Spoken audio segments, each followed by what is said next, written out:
జేబీమండి ఈరోజు మన మాతృక స్టూడియోలో మనతో పాటు ఉన్నారు సామాజిక రాజకీయ ఆర్థిక విశ్లేషకులు senior professor Kurapati Venkatanarayana sir గారు ఉన్నారు. వారితో మన రాష్ట్ర ప్రభుత్వపు పనితీరును కొన్ని ఆర్థిక లావాదేవీల గురించి చర్చిద్దాం. జేబీ సార్ ఎలా ఉన్నారు సార్? బాగున్నాం. ప్రస్తుతం మన ప్రభుత్వ పనితీరు గురించి ఏమనుకుంటున్నారు? ఇప్పుడు ప్రభుత్వం వచ్చేసి దాదాపు 40-52 రోజులు అయింది. ప్రభుత్వం వచ్చేసరికి ప్రభుత్వ యంత్రాంగము, ప్రభుత్వ వ్యవస్థ, ఆర్థిక వ్యవస్థ, ప్రభుత్వ ఆర్థిక వ్యవస్థ అంతా కూడా కుప్పగూలిపోయి ఉన్నది. ఆ కుప్పగూలిన దాన్ని అంతా ఏరుకొని మళ్ళీ ఒక పద్ధతిగా నిర్మాణం చేసే స్థితి చాలా టైం పట్టేటట్టున్నది. కాంగ్రెస్ ప్రభుత్వం ఈ రాష్ట్రం ఇచ్చి 10 ఏళ్ల పాటు అధికారాన్ని కోల్పోయి మళ్ళీ వాళ్ళకి కావాలి ప్రజలకు ఏదైతే కోరుకున్నాడో అవి ఒక హామీల రూపంలో, గ్యారెంటీల రూపంలో అనౌన్స్ చేసి మళ్ళీ వాళ్ళు అధికారాన్ని కాబట్టి వచ్చిన ఈ 50 రోజులలో ముఖ్యమంత్రి రేవంత్ రెడ్డి గారు, అదేవిధంగా ఆయన మంత్రివర్గ సహచరులు అనేక చర్యలు తీసుకోవడం జరిగింది. ఒకటి, ప్రభుత్వ యంత్రాంగం, ముఖ్యంగా సెక్రటేరియట్లో ఉన్నటువంటి యంత్రాంగం 10 సంవత్సరాలలో వందిమాగదులు, చర్చాలు, అవినీతి పరులైన ఉన్నతాధికారులతో నిండిపోయింది.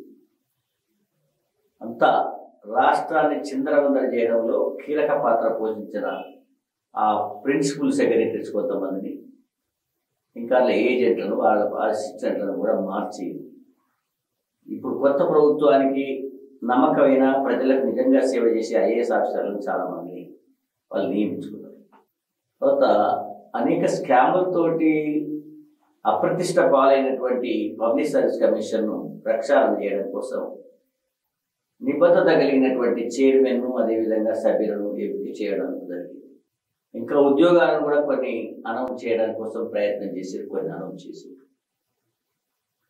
విధానపరమైన నిర్ణయాలు తీసుకోవడంలో ఇంకా వాళ్ళు ఫీడ్బ్యాక్ తీసుకుంటున్నారు. 6 గ్యారెంటీల అమలు విషయంలో కూడా ఎలా చేయాలి, ఏంది, దీనికి అర్హత ఎంతమందికి ఉన్నది అని వాళ్ళు అనౌన్స్ చేసి దాదాపు మొన్న 6వ తారీఖు వరకు కూడా అన్ని అప్లికేషన్ తీసుకోవడం జరగాలి. కాబట్టి అందులో వాళ్ళ సామాజిక ఆర్థిక స్థితిగతులను అంచనా వేసుకొని ఒక డేటా తయారు చేసుకొని అర్హులైన వాళ్లకు చెప్పినటువంటి 6 పథకాలు వాళ్ళకి అందజేయడంలో, ఎవరెవరికి అర్హత ఉందో వాళ్ళందరికీ అందజేయడంలో ప్రయత్నం కొనసాగుతుంది. ఆర్థికంగా ఏంటంటే 1 సంవత్సర కాలం అప్పులు తీసుకోవడానికి అనుమతించినటువంటి ఆ మొత్తం దాదాపు 39,000 కోట్ల రూపాయలు ఈ సంవత్సరం, అంటే గత బడ్జెట్ 12 నెలల్లో తీసుకోవాల్సినటువంటి రుణాలు 39,000 కోట్ల రూపాయలను కేసీఆర్ ప్రభుత్వం 9 నెలలనే పూర్తి చేసుకొని అవన్నీ ఖజానాను ఖాళీ చేసేది. నిత్యం అయ్యే ఖర్చులకు, అదేవిధంగా జీతభత్యాలకు, ఇప్పుడు రైతులకు ఇచ్చేటువంటి రైతు బంధు, ఇవి ఇవ్వడంలో కొంత జాప్యం జరుగుతాం. అంటే కొత్త అప్పులు తెచ్చే అవకాశం లేదు. అప్పులన్నీ కూడా వాళ్ళు తీసుకొని పోయింది. లోట్లు అన్ని బిల్లులు, పేమెంట్ చేసిన బిల్లులన్నీ, బాకీలన్నీ మిగిలిచిపోయింది. అటు ఒక ఇబ్బందికరమైన పరిస్థితుల్లో ఇలా ప్రభుత్వం ఆర్థికపరమైన ఇబ్బందుల పరిస్థితుల్లో ఇవాళ ఈ ప్రభుత్వం నడుస్తూ ఉంది. చాలా పాజిటివ్గా అన్ని రకాల నిర్ణయాలు తీసుకుంటున్నారు. ఈ గత 10 ఏళ్లలో జరిగినటువంటి అనేక రకాలైనటువంటి అవకతవకలు, స్కామ్ల గురించి కూడా ఇన్వెస్టిగేషన్ మొదలుపెట్టారు. ఇక్కడ ఒక ప్రజాస్వామ్యంలో ఎన్నికైన ప్రజాప్రతినిధులు, ఎమ్మెల్యేలు, మంత్రులు, ప్రభుత్వంలో పనిచేస్తున్నటువంటి బాధ్యతాయుతమైనటువంటి అధికారులు తప్పు చేసి ప్రభుత్వ యంత్రాంగాన్ని అవినీతి పాలు చేసి ప్రభుత్వ కోశాగారాన్ని, ప్రభుత్వాన్ని అప్పుల పాలు చేసిపోయినటువంటి పరిస్థితి నుంచి ఎలా చేరుకోవాలనేటువంటి దాని మీద వాళ్ళు చాలా తీవ్రంగా ఆలోచిస్తున్నారు. అనేక రకాలైన చర్యలు తీసుకుంటున్నారు. త్వరలోనే ఎన్నికలు జరగబోతున్నాయి కాబట్టి ఆ ఎన్నికల ముందు ఈ ఇచ్చిన హామీలను అమలు చేసేటువంటి దాంట్లో తలమునకలైన. అయితే ఇప్పుడు మనం 12 నెలలో 12 సంవత్సరాలకు తీసుకునే అప్పును మొత్తం 9 నెలలో తీసుకున్నారని చెప్పేసి గత ప్రభుత్వం చెప్పినారు కదా. మరి ఇప్పుడు ఈ అతలాకుతల పరిస్థితికి ఈ ప్రభుత్వం ఎలా ఇప్పుడు సాల్వ్ చేయాలో గత ప్రభుత్వం కూడా దీనికోసం ఏమన్నా చేసేది ఏమన్నా ఉంటుందా వాళ్ళకు? అంటే ఇదంతా చిందరవందర చేసి చిన్నాభిన్నం చేసి బాధ్యత రాహిత్యంగా వాళ్ళు చేసిన పనులకు 2 సమస్యలు ఉన్నాయి. ఒకటేమో దీన్ని చక్కదిద్దడం అనేది పెద్ద సమస్యగా మారింది. ఇచ్చిన హామీలు అతి తొందరగా అమలు చేయాలనేటువంటి ప్రజలను ఏదైతే ఆశపడో లేకపోతే ఎక్స్పెక్ట్ చేసి ప్రజలు ఎదురు చూస్తున్న ప్రజలు ఏ విధంగా సమాధానం చెప్పాలి, ఏ విధంగా వాళ్ళకు అనుకూలమైనటువంటి నిర్ణయాలు ఎలా తీసుకోవాలని దాంట్లో ప్రభుత్వం కొంత తీవ్రంగా ఆలోచిస్తుంది. రెండవది, ఇంత దుర్మార్గంగా నాశనం చేసిన ఆ ప్రభుత్వ నాయకులను, అధికారులను ఏ విధంగా ప్రజల ముందు దోషులుగా నిలబెట్టాలనే ప్రయత్నం కూడా జరుగుతా ఉంది. ఎందుకంటే ఇలా మళ్ళా చరిత్రలో ఎవరు కూడా ప్రజలను మోసం చేసి ప్రభుత్వ ధనాన్ని మిస్యూజ్ చేసి ప్రజల ఆస్తులను కొల్లగొట్టేటువంటి విధానానికి మరెవరు కూడా ప్రయత్నం చేయకుండా తగిన విధంగా వాళ్ళకు శిక్ష ఇచ్చే విధంగా చర్యలు తీసుకునే పని వాళ్ళు చేస్తారు. కాబట్టి ఇది చాలా తక్కువ సమయం, ఈ 50 రోజుల సమయం చాలా తక్కువ సమయం. అది ఇంకా మనం ఈ ప్రభుత్వం యొక్క విధానం పనితీరు మనం అంచనా వేయాలంటే కనీసం 1 సంవత్సర కాలం చాలా కాలం వేయాలి. ఎందుకంటే 1-2 నెలలనే మనం దాని గురించి మాట్లాడి ఒక నిర్ణయానికి ఒక కంక్లూజన్కు రావడానికి. ఇటీవల శాసనసభ ఎన్నికలు ముందు తర్వాత అధికారం కోల్పోయిన BRS పార్టీ పరిస్థితి ఏంటంటారు? ఒక 10 సంవత్సరాల కాలం ఒక నిరంకుశ పాలన చేసింది, అహంకారపూరితమైన పాలన చేసింది, ఎదురు నదురు లేనటువంటి వాళ్ళను ప్రశ్నించే వాళ్ళు లేకుండా చేసుకొని పరిపాలన చేసింది.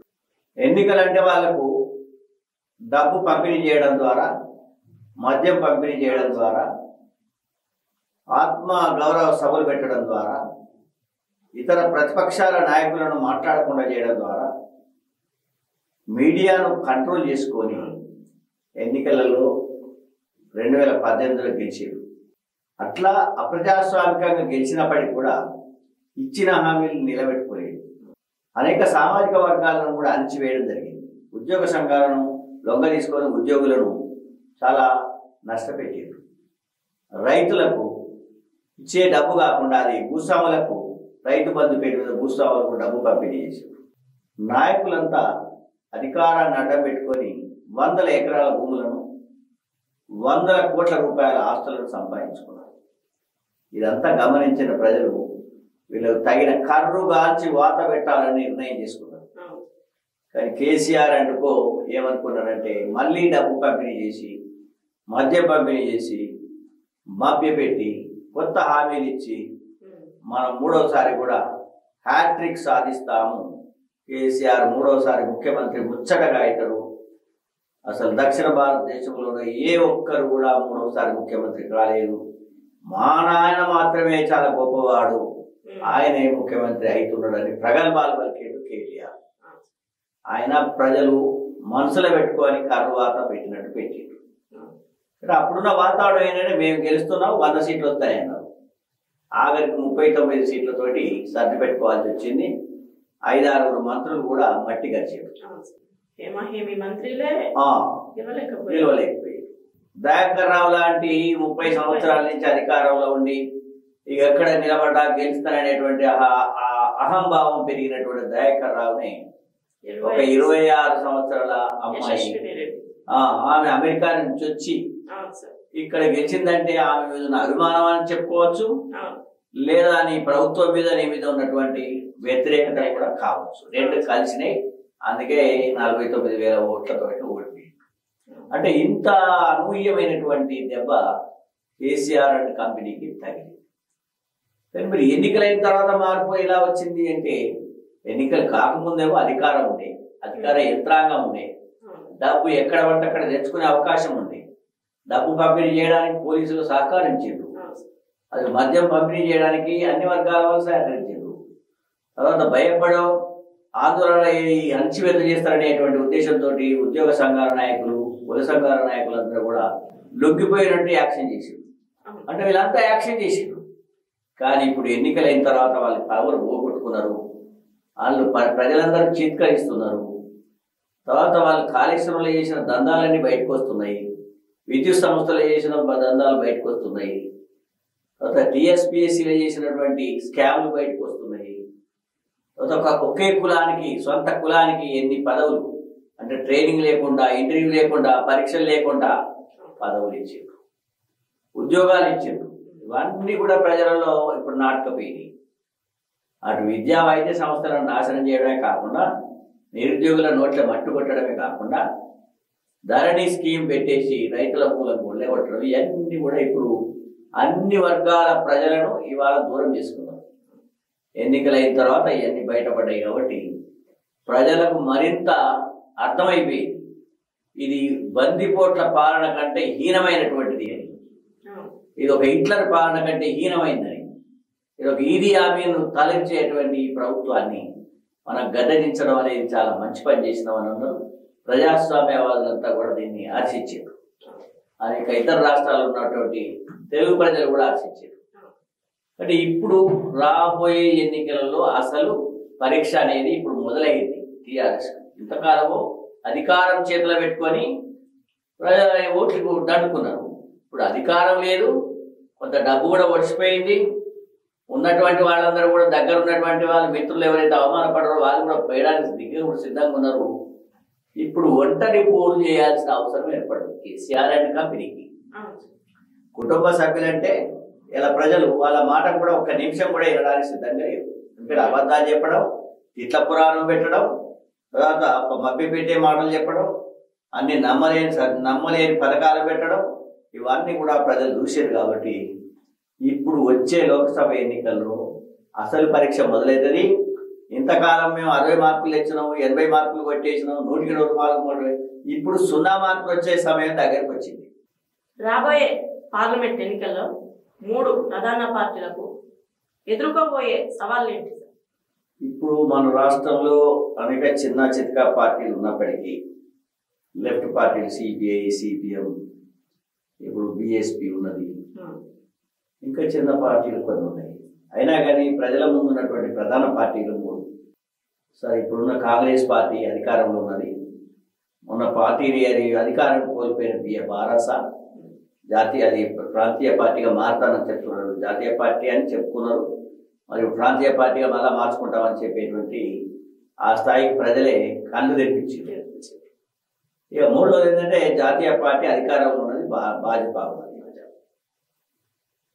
అయితే ఈ రాబోయే ఈ పార్లమెంటరీ ఎన్నికలు అనేది 2 జాతీయ పార్టీలకు చాలా ప్రతిష్టాత్మకమే.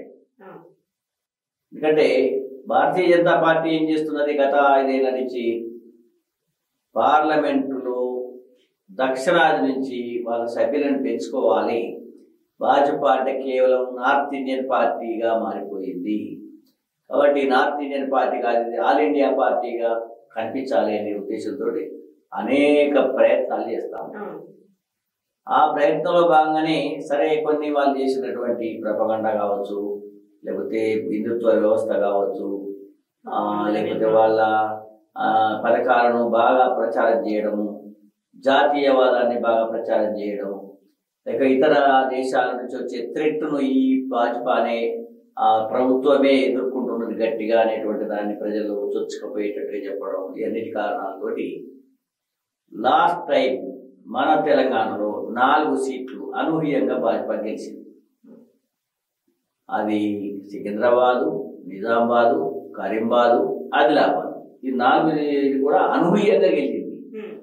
ఎప్పుడు ఒక పార్లమెంట్ సీట్ గెలిచేది, లేదా ఒక సందర్భంలో 2 గెలిచింది, కానీ మొన్నటిసారి 4 గెలిచింది. ఇప్పుడు ఏమనుకుంటారంటే వాళ్ళు కనీసం 7, 8 గెలవాలి, డబుల్ చేసుకోవాలి మన సీట్ అని వాళ్ళు అనుకుంటున్నారు. తర్వాత ఈసారి గవర్నమెంట్ మోడీ 3వసారి ప్రధానమంత్రి అవుతారు, అందులో తెలంగాణ నుంచి ఎక్కువ సీట్లు మాకు కావాలి అని ఆ కేంద్ర ప్రభుత్వంలో ఉన్నటువంటి జాతీయ స్థాయి నాయకులు, ఈ దీని మీద బాగా ఒక రకమైనటువంటి లక్ష్యం పెట్టుకొని టార్గెట్ పెట్టుకొని వాళ్ళు వస్తున్నారు. అది రూలింగ్ పార్టీ ఇప్పుడు ప్రతికూలమైన పరిస్థితులు ఏమి లేవు. ఇలా కేంద్రంలో ఉన్నటువంటి మోడీకి ప్రతికూలమైనటువంటి పరిస్థితులు అయితే లేవు. ఎంత అనుకూలం ఉన్నదని మనం ఇప్పుడే అంచనా వేయలేం, కానీ ప్రతికూలంగా లేదు. దానికి వ్యతిరేక గాలులు మాత్రం బీజేపీకి ఇవాళ కనిపిస్తలేదు 10 సంవత్సరాలు అయినప్పటికీ కూడా. కాబట్టి వాళ్ళ అంచనాలు తక్కువ వేసుకోవడానికి వాళ్ళు మనం తక్కువ అంచనాలే వేయలేదు. ఇక ఉన్నది కాంగ్రెస్. సరే దక్షిణాలు కానీ ఉత్తరాన కానీ పశ్చిమలు కానీ ఈస్టర్లు కానీ దానికి అన్ని దిక్కులో కూడా కొంత దాని ఆ ప్రభావం ఉన్నది. తగ్గిపోయినప్పుడు కూడా దాని ప్రభావం ఉన్నది. జాతీయ పార్టీగా ఇంకా నిలదొక్కుని అది ఎంత బలహీనపడ్డా కానీ జాతీయ పార్టీగా నిలబడి కొన్ని సీట్లు గెలుచుకునేటువంటి అవకాశం కనిపిస్తూ ఉన్నది. అది పవర్కి వస్తుందా, అధికారాన్ని అది హస్తగతం చేసుకుంటుందా లేదా, కానీ తెలంగాణలో దానికి ఉన్నటువంటి లక్ష్యం అంటే ఇప్పుడు ఉన్నటువంటి అవసరం కూడా ఇక్కడ ఎక్కువ సీట్లు. లాస్ట్ టైం అయితే దానికి 3 సీట్లే వచ్చినాయి. నల్గొండలో 2 వచ్చినాయి, ఒకటి మల్కాజిగిరిలో వచ్చినాయి. 3 సీట్లు వాళ్ళకి అప్పుడు వచ్చినాయి పార్లమెంట్. ఈసారి వాళ్ళు అనుకుంటున్న గవర్నమెంట్ ఉంది కదా, మరి దాదాపు 64 సీట్లతోటి మేము గవర్నమెంట్ ఫామ్ చేసినాం, అధికారం ఉన్నది, అనేక పథకాలను కూడా అమలు చేసినాం, ప్రారంభిస్తున్నాం, ఒక ప్రజాస్వామ్య పద్ధతిలో ప్రభుత్వాన్ని నడుపుతున్నాం. కాబట్టి మాకు అత్యధిక సీట్లు మేము ఇందులో గెలుచుకోవాలనేటువంటి లక్ష్యం వాళ్ళకు ఉన్నది. అందులో కూడా ఇప్పుడు 63 సీట్లు 64 సీట్లతో ప్రభుత్వాన్ని ఏర్పాటు చేసిన వాళ్ళకు అంటే అత్యధిక మెజార్టీ రాలేదు కాంగ్రెస్. అందరూ అనుకున్నారు 75-80 సీట్లు వస్తాయి అనుకున్నారు. కానీ హైదరాబాద్, రంగారెడ్డి జిల్లాలు, అదేవిధంగా మెదక్ జిల్లాలో వాళ్ళకు ఆశించినంత రాలేదు. కాబట్టి 64 పరిమితం అయినప్పటికీ కూడా ఈ స్ట్రెంత్ మరింత పెంచుకుంటే తప్ప దీన్ని ఒక స్థిరమైన ప్రభుత్వాన్ని నడపలేదు. అంటే పార్లమెంట్ ఎన్నికల్లో కాంగ్రెస్ కు ఒక 10 నుంచి 12 సీట్లు వచ్చినట్టయితే కాంగ్రెస్ బలపడ్డది ఈ రాష్ట్రంలో అనేటువంటి అభిప్రాయం ప్రజల్లో ఉంటుంది. ప్రతిపక్షాలకు కూడా ముఖ్యంగా టీఆర్ఎస్ వాళ్ళకి ఏంటంటే ఇది 6 నెలల్లో పోతుంది, ఏడాదిలో పోతుంది, రేపు తెల్లాటరకే కింద పడుతుంది అని ఆ లోటపేట పెదవులకు నక్కాశపడ్డట్టుగా వాళ్ళు ఆశపడుతున్నారు. మరి ఏదైనా ఒంటే పెదవులు రాలేదు, అవి ఒటికినే ఊగులాడుతా ఉంటాయి. అయితే నక్క ఏం చెప్తాయంటే చిత్తుల మారి నక్కలు ఏం చెప్తాయంటే ఇది ఎప్పుడో రాజు పడుతున్నాయి, తిందా అని తిరుగుతాయి. ఇప్పుడు టీఆర్ఎస్ వాళ్ళు కూడా కాంగ్రెస్ ప్రభుత్వం 6 నెలలు పోతుంది అని వీళ్ళ దగ్గరికి పోయే ఎమ్మెల్యేలను ఆపుకుంటారు. వాళ్ళు వీళ్ళ కేడర్ని ఆపుకుంటారు. వీళ్ళ ఆ పాపులారిటీ తగ్గకుండా చూసే ప్రయత్నంలో భాగంగానే ఈ ప్రభుత్వం ఎందుకు పోతుంది. ప్రభుత్వం ప్రజలు సిద్ధంగా ఉన్నారు. ఎన్టీ రామారావు అప్పుడు పడగొట్టి ఏం చేసిన ప్రజలందరూ యుద్ధం చేశారు. బుద్ధి చెప్పి నారాయణ భాస్కర్ రావు అండి కంపెనీకి బుద్ధి చెప్పి మళ్ళీ గవర్నమెంట్ ఎక్కించారు. కాబట్టి ఇవాళ ప్రజలందరికీ కూడా ఏంటంటే కాంగ్రెస్ గవర్నమెంట్ నడవాలి, ప్రజాస్వామ్యం అది కనీసం మళ్ళీ పూర్వ దశకు రావాలి, ఒక సామాజిక న్యాయం ఎస్టాబ్లిష్ కావాలి, ఒక రాజ్యాంగ విలువలను గౌరవించాలి, రాజ్యాంగాన్ని గౌరవించాలి, రాజ్యాంగంలో ఇచ్చినటువంటి ప్రజలకు ఇచ్చినటువంటి హామీలు చట్టాలు హక్కులను అమలుపరిచే విధంగా ఉండాలి. అదే బారాస అయితే ఈ రాజ్యాంగం లేదు, ప్రజాస్వామ్యం లేదు, సామాజిక న్యాయం లేదు. కాబట్టి ప్రజలు ఇప్పుడు ఏమనుకున్నారు, కాంగ్రెస్ మనం తప్పకుండా వాళ్ళ బలాన్ని చేకూర్చాలనే లక్ష్యంతో ఉన్నారు. కాంగ్రెస్ 12 సీట్ల కంటే తక్కువ కాకుండా గెలవాలనే లక్ష్యం వాళ్ళు పెట్టుకున్నారు. ఎందుకంటే మేము బలంగా ఉన్నాము, మా పార్టీ బలంగా ఉంది, మా ప్రభుత్వం స్ట్రాంగ్ అయిపోతున్నది అనేటువంటి సంకేతాలు ఇవ్వాలి. ఎందుకంటే కేంద్రంలో బీజేపీ ఉన్నా కానీ మేము ఇక్కడ స్ట్రాంగ్ గవర్నమెంట్ ఉంటే మా తెలుగు ఎవరు రారు అనేటువంటిది వాళ్ళకు ఉండేటువంటి అవసరం కూడా లక్ష్యం కూడా. కాబట్టి ఆ లక్ష్యం నెరవేరాలంటే కాంగ్రెస్ తప్పకుండా కష్టపడాలి. కష్టపడి 12 సీట్లకు తక్కువ కాకుండా గెలిస్తే వాళ్ళ యొక్క వాళ్ళకు ఉన్నటువంటి అధికారం స్థిరీకరించబడుతుంది, మరింత పటిష్టమైంది అనేది భావన. కాబట్టి మరి ఇక మూడోది ఏంటంటే బారాస ఉన్నది. ఈ బారాస ఏంటంటే మొన్నటికే మూడోసారి అంటే వాళ్ళు ఏం చేస్తోండు మెడగా కింద పడ్డారు. ఆ మూడోసారి కాదు కానీ మళ్ళొకసారి వచ్చేటట్టే లేకుండా అయిపోయింది. కాబట్టి ఇప్పుడు బారాస అది ఏంటంటారు సర్వైవల్ ప్రాబ్లం అది. ఏంటిది అసలు సావో రేవో అంటారు. అంటే అయితేనో ఎన్నికలలో 0 వచ్చింది అనుకోండి సావు అవుతుంది, ఓ 2, 3, 4 వస్తే రేవ్ అయితే ఒకే బతుకున్నట్టయితే. కాబట్టి అది సర్వైవల్ ప్రాబ్లం లో ఉన్నది ఇప్పుడు బారాస. అదేదో పెద్ద ప్రతిష్ట తీసుకొని ఇటు స్టేట్ గవర్నమెంట్ వచ్చేటట్లేదు. గవర్నమెంట్ వస్తుందా పార్లమెంట్ లో 4 సీట్లు వెళ్తే, మరి అట్టనే కేంద్రంలో పోయి 4 పోయి వాళ్ళు ఏం చేయలేదు. ఇంతకుముందు 13 మంది ఇచ్చినప్పుడు కూడా వాళ్ళు ఏం చేయలేదు. రాష్ట్రానికి ఏం చేయలేదు, వరంగల్ జిల్లాకు కూడా ఏం చేయలేదు. కాబట్టి అలా ప్రజల ముందున్నది ఏంటంటే బారాసకు ఓటేయడం వల్ల ఏ ప్రయోజనం లేదు. కాబట్టి వేస్తే కాంగ్రెస్కి వేస్తారు, లేకపోతే ఇంకా అటేదో భాజపా కూడా గవర్నమెంట్ ఆడ ఉన్నది కాబట్టి మాకేమో ఇస్తారని కొంతమంది ఎత్తి వేయచ్చు. కానీ బారాసకు మాత్రం 0 వచ్చే ప్రమాదం ఉన్నది. ప్రమాదం కూడా కాదు, అవకాశం ఉంది. అది ప్రమాదం అని ఎట్లా అంటాం? నిజాయితీగా ఉన్నవాడు కింద పడితే ప్రమాదం అంటాం. కానీ పని అది అర్హత కలిగిన వాడు కింద పడితే అంటే కింద పడే అర్హతే ఉందనుకో, ఏదో ప్రజలు సిద్ధం ఉన్నారు. ఎందుకంటే 10 ఏళ్ళ నుంచి అనుభవించి ఉన్నారు. కాబట్టి ఈ పార్లమెంట్ ఎన్నికల్లో తప్పకుండా బారాసాకు చావో రేవో, అంటే ఇక అది కథమైపోతుందా లేదా పానం కొసపానం ఉంటుందా అనేటువంటి స్థితిలో ఉన్నది. ఈ రెండింటికో ఆ పరిస్థితి.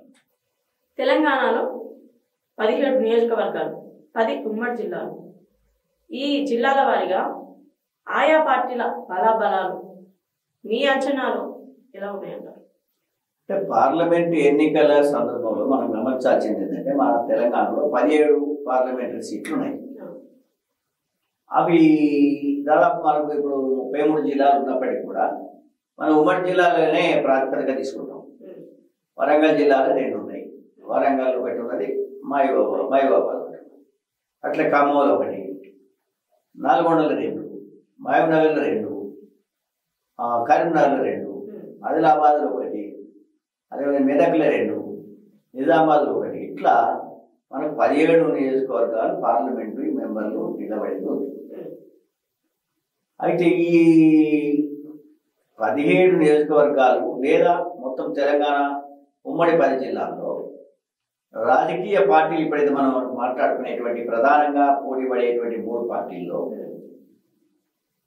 ఎక్కువ స్ప్రెడ్ అయి ఉన్నటువంటిది ఇప్పుడు ప్రస్తుతం ఏంటంటే కాంగ్రెస్. ఎక్కువ జిల్లాలలో బాగా బలంగా ఉన్నది. అలా మనం చూడదలుచుకుంటే కాంగ్రెస్ కు పెట్టని కోట కూడా ఇది చాలా కాలం నుంచి మన ప్రజాస్వామ్య ఈ సిస్టమ్ ఏర్పడ్డప్పటి నుంచి కూడా కాంగ్రెస్ గారి నల్గొండ జిల్లా ఒక కోట అన్నమాట. అది దాన్ని ఎవరు కూడా ఛేదించలేనటువంటి కోట. ఒక చంద్రబాబు మన ఎన్టీ రామారావు పీరియడ్ అని అందులో ఎక్కువ టీడీపీలు గెలిచింది, కానీ వరుసగా అక్కడ కాంగ్రెస్ చాలా బలంగా ఉన్నది. కాబట్టి అక్కడ ఈ గత ఎన్నికలలో కూడా కాంగ్రెస్ అక్కడ ఉన్న 2 సీట్లను కూడా గెలుచుకున్నది. ఏది నల్గొండలో. ఇక అట్లే మరి ఇటు ఖమ్మం సైడ్ వస్తే అదొక రకమైనటువంటి చైతన్యవంతమైనటువంటి జిల్లా. అక్కడ ప్రజలు తెలంగాణలో అనేక జిల్లాల్లో ఒక సైడ్ ఓట్లు వేస్తే వాళ్ళు ఇంకో తిరిగేస్తారు. చైతన్యంలో, ఎడ్యుకేషన్లో, రాజకీయ ఆలోచనలో వాళ్ళు కాస్త డిఫరెంట్గా ఉంటారు. అయితే అక్కడ ఏంటంటే మనకు ఖమ్మం ఒకటే పార్లమెంటరీ కాన్స్టిట్యూన్సీ ఉంది. అందులో మిగిలిన జిల్లాలో వరంగల్, మహబూబాబాద్ కాన్స్టిట్యూన్సీలో కలిసినాయి. అది ఖమ్మం నియోజకవర్గం డెఫినెట్గా 2014 కూడా టీఆర్ఎస్ గెలవలేదు. అప్పుడు వైఎస్ఆర్సీపీ గెలిచింది. ఆయన తర్వాత మళ్ళీ టీఆర్ఎస్లో కలవడం జరిగింది. కానీ ఆ ఖమ్మం మళ్ళీ 2వసారి ఏమైందని అందరినీ కూడా కేసీఆర్ ఏం తీసుకొచ్చిండు, ఆయన పార్టీలో కలుపుకున్నాడు. ఇతర పార్టీలు ఉన్న నాయకులందరినీ కలుపుకున్నాడు. కాబట్టి అందరిని కలుపుకున్నారు, అందరూ ఒక సైడ్ వచ్చారు. కాబట్టి మనం పోయినసారి ఒక్కసారి మాత్రమే టీఆర్ఎస్ అక్కడ ఎంపీసీలు గెలుచుకున్నది. కానీ ఈసారి పరిణామం వేరు. నల్గొండ అయితే డెఫినెట్గా కాంగ్రెస్ 2 సీట్లు ఎత్తుంది. ఖమ్మం కూడా ఈసారికి మొన్నటి శాసనసభ ఎన్నికల్లో కూడా టీఆర్ఎస్ ఒకే ఒక సీటు జస్ట్ స్లెండర్ మెజారిటీ తోటి గెలిచింది. వెరీ స్మాల్ మెజారిటీ తోటి భద్రాచలం. కాబట్టి ఆ పరిణామం మనం చూసినప్పుడు ఏమిటంటే ఖమ్మంలో ఉన్న ఒక సీట్ అయినా కాంగ్రెస్కే దక్కుతుంది. టీఆర్ఎస్ కాడ 3వ స్థానానికి పోయినా ఆశ్చర్యపడాల్సిన అవసరం లేదు. ఇక తర్వాత వచ్చి వరంగల్ జిల్లా ఎట్లా ఉంటుంది? వరంగల్ జిల్లాలో ఉన్నటువంటి మహబూబాబాద్ కాన్స్టిట్యున్సీలో మొన్న కాంగ్రెస్ 7 సీట్లకు 7 సీట్లు కాంగ్రెస్ గెలిచింది, ఏది ఎమ్మెల్యే సీట్లు. కాబట్టి ఈసారి ఒట్టి సునాయాసంగా కాంగ్రెస్ అక్కడ గెలిచే అవకాశం ఉంది. ఆడ బీఆర్ఎస్ క్యాండిడేట్ చాలా మంది ఓడిపోయారు. బీజేపీ కూడా అంతంతగానే అక్కడ పెద్దగా 2వ స్థానం కూడా వచ్చిన వాళ్ళు లేదు. కాబట్టి మహబూబాబాద్ అక్కడికి వరంగల్ది కాంగ్రెస్కి పోయే అవకాశం కనిపిస్తున్నది. ఇక వరంగల్ చూస్తే నియోజకవర్గం ఇక్కడ ఇది ఎస్సీ నియోజకవర్గం. SC candidate reserve candidate. ఇంతకుముందు టీఆర్ఎస్ అది 2 సార్లు కూడా గెలిపించింది. అంతకుముందు కూడా టీఆర్ఎస్ ఇక్కడే గెలిచింది 2001 నుంచి కూడా 4 నుంచి. కానీ ఈసారి మొన్నటి ఎన్నికలలో ఇక్కడ అర్బన్ ఏలో ఉన్నటువంటి 2 నియోజకవర్గాలు టీఆర్ఎస్ చిత్తగా ఓడిపోయింది. పర్కాల ఓడిపోయింది, భూపాలపల్లి ఓడిపోయింది, వర్ధనపేట ఓడిపోయింది, పాలకుర్తి ఓడిపోయింది. ఇక ఒక మిగిలింది ఏంటి అంటే గాన్పూర్ మాత్రమే. గాన్పూర్ కూడా 6-7 వేల ఓట్ల మెజార్టీతో గెలిచినాడు టీఆర్ఎస్. కాబట్టి దాదాపు ఇక్కడ 7 కాన్స్టిట్యూన్సీలలో కూడా కాంగ్రెస్ కు బలమైనటువంటి కాంగ్రెస్ పునాదులు పడ్డట్టుగా మనం గమనించాలి. తర్వాత ఈ 10 ఏళ్లలో బాగా ప్రభావితమైనటువంటి యాంటీ ఇన్కంబెన్సీ బీఆర్ఎస్ అంటే యాంటీగా ఉన్నటువంటి ప్రజానికం ఓట్లు కూడా ఈ నియోజకవర్గంలో అంటే 7 నియోజకవర్గాల్లో ఎక్కువ. కాబట్టి ఇక్కడ కూడా వరంగల్ అనేటువంటి రిజర్వ్డ్ కాన్స్టిట్యున్సీ కూడా కాంగ్రెస్ కు సునాయాసంగా గెలిచేటువంటి అవకాశాలే ఉన్నాయి. ఇక ఆ తర్వాత కరీంనగర్ ఉంది, అక్కడ బండి సంజయ్ లాస్ట్ టైం గెలిచింది. ఈసారి కూడా కరీంనగర్ మొన్నటి పార్లమెంట్ శాసనసభ ఎన్నికల్లో కొన్ని భాజపా గెలిచినాయి 1-2 సీట్లు. అదేవిధంగా కాంగ్రెస్ కొన్ని గెలిచింది.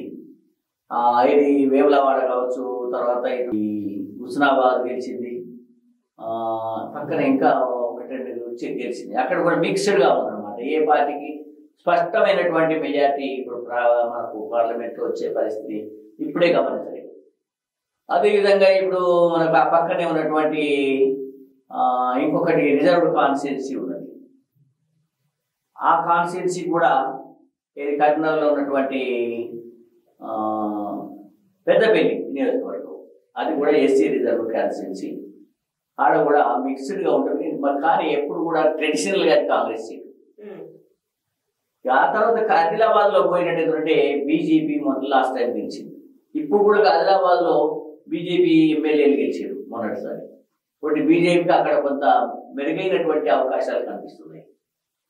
మెదక్ ఒకటే మాత్రమే టీఆర్ఎస్ చాలా మొన్నటి సీట్లలో ఎక్కువ సీట్లను మెదకు పార్లమెంటు నియోజకవర్గంలో 5 లేదా 6 సీట్లను గెలుచుకున్నారు. అక్కడ కాంగ్రెస్ గెలుపు చాలా తక్కువగా చూపించింది. బట్ అక్కడ మెదక్లో మొన్నటి రిజల్ట్స్ ప్రకారం బీఆర్ఎస్ కొంత స్కోప్ ఉండొచ్చు. కాబట్టి ఇప్పుడు పరిణామం మారింది కదా, అధికారం మారింది. అధికార వర్గం కూడా సహకరించే అధికార వర్గం కూడా ప్రభుత్వ వర్గం ఎవరైతే మిస్యూజ్ చేసినప్పుడు బాగా అందరు అధికార వర్గం అంతా కూడా ఈ టీఆర్ఎస్ పార్టీ వర్గీయులకనే పనిచేసింది. ఇప్పుడు అవకాశాలు లేవు. వాళ్ళు ఇష్టం వచ్చిన డబ్బు పంపిణీ చేయడానికి వీల్లేదు. కాబట్టి ఇలా ప్రజలందరూ వేరే జిల్లాలలో మార్పు వచ్చినప్పుడు అక్కడ మెదక్ జిల్లాలో ఉన్నటువంటి ప్రజలు కూడా ఆలోచిస్తారు, మనమంతా ఏం చేస్తున్నాం అని, మనలో చైతన్యం లేదా అనిపిస్తుంది, లేదా మరి మనం కూడా మారాలి కదా అనిపిస్తుంది. కాబట్టి అక్కడ కూడా కేసీఆర్ అనుకోకు ఏమి మంచి ఫలితాలు వస్తాయని నేను ఊహిస్తలేదు.